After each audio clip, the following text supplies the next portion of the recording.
గత రెండేళ్లుగా బంగారం ధరలు వరుసగా రికార్డు స్థాయిలో పెరుగుతూ వచ్చాయి. అంతర్జాతీయ మార్కెట్లో అనిశ్చిత పరిస్థితులు, కేంద్ర బ్యాంకుల కొనుగోళ్లు, భౌగోళిక ఉద్రిక్తతలు వంటి కారణాలతో బంగారం ధరలు భారీగా ఎగిశాయి. ఈ నేపథ్యంలో 2026లో చాలా మంది పెట్టుబడిదారులు తమ బంగారాన్ని విక్రయించి లాభాలను పొందాలని భావిస్తున్నారు.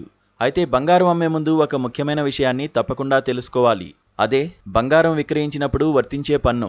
మింటు వెల్లడించిన కథనం ప్రకారం చాలామంది బంగారం ఏ రూపంలో ఉన్నా ఒకే విధంగా పన్ను విధిస్తారని అనుకుంటారు. కానీ వాస్తవానికి అది సరైన అభిప్రాయం కాదు. మీరు gold ETF, gold mutual fund లేదా భౌతిక బంగారం ఏ రూపంలో పెట్టుబడి పెట్టారనే దానిపై పన్ను నిబంధనలు మారుతూ ఉంటాయి. ముఖ్యంగా ఎంతకాలం పెట్టుబడి కొనసాగించారనే అంశం పన్ను లెక్కింపులో కీలకంగా మారుతోంది.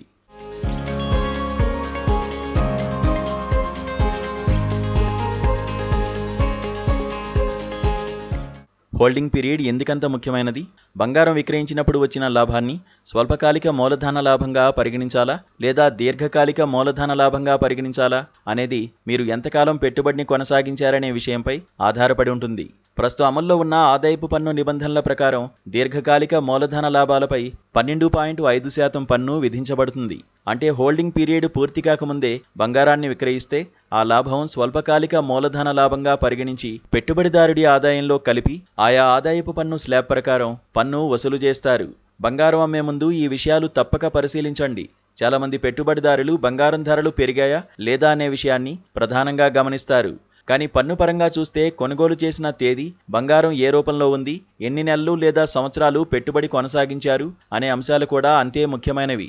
కొన్ని సందర్భాల్లో కేవలం 1 లేదా 2 నెలలు అదనంగా వేచి ఉండడం వల్ల స్వల్పకాలిక పన్ను నుంచి దీర్ఘకాలిక పన్ను కేటగిరీకి మారే అవకాశం ఉంటుంది.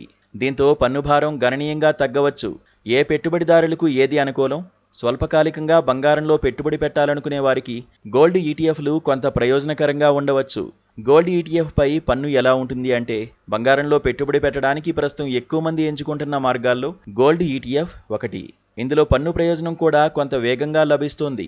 గోల్డ్ ఈటీఎఫ్ యూనిట్లను 12 నెలలకు మించి ఉంచి విక్రయిస్తే ఆ లాభం దీర్ఘకాలిక మూలధన లాభంగా పరిగణించబడుతోంది.